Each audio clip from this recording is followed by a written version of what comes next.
Hello बच्चों, let's read this question. So this question says a charged particle Q1 is at position 2 minus 1 3. The electrostatic force on another charged particle Q2 at 0 0 0 is। ठीक है, electrostatic force बताना है। ठीक है, तो देखिए बच्चों, ये क्वेश्चन ना आपका बेसिक इलेक्ट्रोस्टैटिक फोर्स पर है। ठीक है, कूलम्ब्स लॉ पर बेस्ड है। बेसिकली क्या लिख सकते हैं, आपका कूलम्ब्स लॉ इस क्वेश्चन का आपका की कॉन्सेप्ट हो जाएगा। ठीक है, कुलम्स लॉ को आपको वेक्टर फॉर्म में लिखना है, क्योंकि आंसर देखिए हमें क्या है, वेक्टर फॉर्म में ही बताना है। ठीक है, तो कुलम्स लॉ को वेक्टर फॉर्म में देखिए क्या से लिखते हैं। कुलम्स लॉ बताती है कि अगर दो चार्ज पार्टिकल हैं जिनके बीच का सेपरेशन आर है, तो उनके बीच में इलेक्ट्रोस्टैटिक फोर्स होता है के ई Q1 Q2 डिवाइडेड बाय कितना होता है, आपका आर स्क्वायर टाइम्स आपका ई आर वेक्टर। ये होता है इलेक्ट्रोस्टैटिक फोर्स। ये आपका मैग्नीट्यूड बता रहा है और ई आर वेक्टर के बताता है, यहाँ पर आपको डायरेक्शन बताता है। आप ऐसे भी लिख सकते हैं, देखिए आर वेक्टर को कैसे लिखते हैं, mod of R times E R vector. ठीक है, तो ई आर वेक्टर को देखिए वेक्टर फॉर्म में अगर मुझे इसे कन्वर्ट करना है, तो मैं इसको आर वेक्टर से डिवाइड करूंगा, divided by mod of R. ठीक है, तो देखिए यहाँ से इसको मैं ऐसे भी लिख सकता हूँ, इलेक्ट्रोस्टैटिक फोर्स हो जाएगा आपका के ई टाइम्स Q1 Q2, जो आपके दो चार्जेस हैं। ई आर वेक्टर के लिए मैं ये लिख सकता हूँ, तो आर वेक्टर तो इधर आ जाएगा, ये मॉड ऑफ आर नीचे आर स्क्वायर से मल्टीप्लाई होकर आर क्यूब हो जाएगा। तो ये फॉर्मूला मैं यूज करूंगा। ठीक है, वेक्टर फॉर्म में ये है। और बच्चों देखिए, ये आपका मैं कार्टेशियन कोऑर्डिनेट्स बता देता हूँ। मान लीजिए कोई चार्ज आपका यहाँ पर है 2 - 1 3। ठीक है, कौन सा चार्ज है, चार्ज पार्टिकल Q1 यहाँ पर रखा हुआ है। चार्ज पार्टिकल Q1 इस पोजीशन पे है, electrostatic force on another charge particle Q2 at origin. ठीक है, ओरिजिन पर आपका एक दूसरा चार्ज पार्टिकल रखा हुआ है, कौन सा, Q2।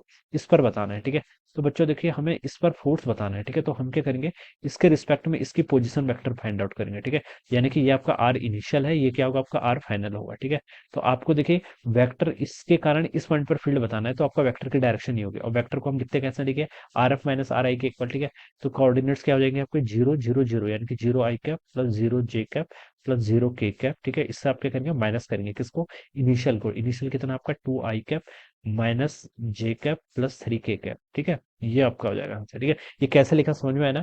मुझे Q1 के कारण Q2 पर फोर्स निकालना है। ठीक है, तो इसलिए ऐसा लिखेंगे। अगर Q2 के कारण Q1 पर निकालना होता तो आपका वेक्टर की डायरेक्शन ऐसे होते। ठीक है, इस चीज का काफी ध्यान रखना है यहाँ पर। तो आर वेक्टर देखिए कितना हो जाएगा, यहाँ से -2 आई कैप इधर हो जाएगा, ये आपका प्लस जे कैप हो जाएगा, और यहाँ से आपका -3 के कैप हो जाएगा। ठीक है, ये आपका आर वेक्टर आ गया। अब इसमें देखिए वैल्यूज पुट कर लीजिए, तो इलेक्ट्रोस्टैटिक फोर्स देखिए कितना आएगा, के ई कितना है आपका, के ई को चलिए ओपन कर लेते हैं, 1/4 पाई एप्सिलॉन नॉट। ठीक है, टाइम्स दोनों का चार्ज कितना है, Q1 Q2, तो यहाँ पर जाएगा Q1 into Q2 divided by आपका कितना है, आर का क्यूब। ठीक है, इसका पहले आप मॉड फाइंड आउट कर लीजिए। इसका मॉड देखिए कितना आएगा, आई के आपका कोफिशिएंट कितना है, -2 का स्क्वायर 4, 1 -3 का स्क्वायर 9, तो 9 प्लस 4 13, 13 और एक अंडर 14। ठीक है, अंडर 14 का क्या करना है आपको, क्यूब करना है, तो मैं इसको लिख सकता हूँ 14 की पावर कितना, 3/2। ठीक है, और ऊपर आपका आर वेक्टर हो जाएगा, आर वेक्टर आपका 2 आई कैप प्लस जे कैप -3 के कैप। ये इसका आंसर होना चाहिए, this should be the answer. ठीक है, इसको आप ऐसे लिख सकते हैं, Q1 Q2 डिवाइडेड बाय, देखिए 14 की पावर 3/2 को क्या लिख सकते हैं, 14 इंटू अंडर रूट 14, तो 14 इंटू 4 करेंगे तो ये तो 56 हो जाएगा। एक अंडर रूट आपका अभी भी बच गया, तो उसको यहाँ यहाँ लेके आ गया, पाई एप्सिलॉन नॉट ऐसे हो जाएगा। और ये हो जाएगा आपका -2 आई कैप प्लस जे कैप -3 के कैप।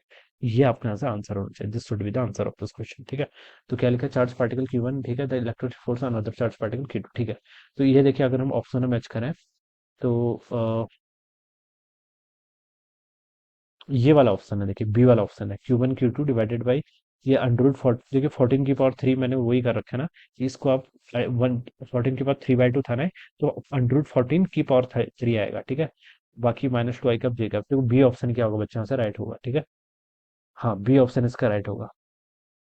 हम्म, ठीक है, डी ऑप्शन आपका रॉन्ग हो जाएगा। ठीक है, डी ऑप्शन पर नहीं जाना। देखिए डायरेक्शन मैंने जो चीज अभी बताई थी, डायरेक्शन का भी यहाँ पर मैटर पड़ता है। ठीक है, दोनों पर देखिए फोर्स Q1 Q2 पर फोर्स से इक्वल लगेगा, from the Newton's laws of motion बता सकते हैं। ठीक है, लेकिन हमें क्या बताना है, electrostatic force on charge particle Q2 पर फोर्स। ठीक है, तो Q1 को जो Q2 पर फोर्स लगेगा, Q1 वो आपका इस डायरेक्शन में लगाएगा। ठीक है, तो ये हम बताएंगे। ठीक है, दोनों का चार्ज अगर हम देखिए पॉजिटिव पॉजिटिव कंसिडर किया ना, तो पॉजिटिव होगा तो रिपल्सिव होगा, तो डायरेक्शन इसके ऐसे ही होगी। ठीक है, ये डायरेक्शन है। ठीक है, इसलिए माइनस में आपका रिप्रेजेंट हो रहा है यहाँ पर, तो ये इसका आंसर होगा। ठीक है, तो कौन सा ऑप्शन मैच कर रहा है पर आपका, option B will be the right answer of this question. Vector का बिल्कुल ध्यान रखना है इस क्वेश्चन में। ठीक है, तो इस this will be the correct answer. I hope you all understood this concept. All the best and thank you so much.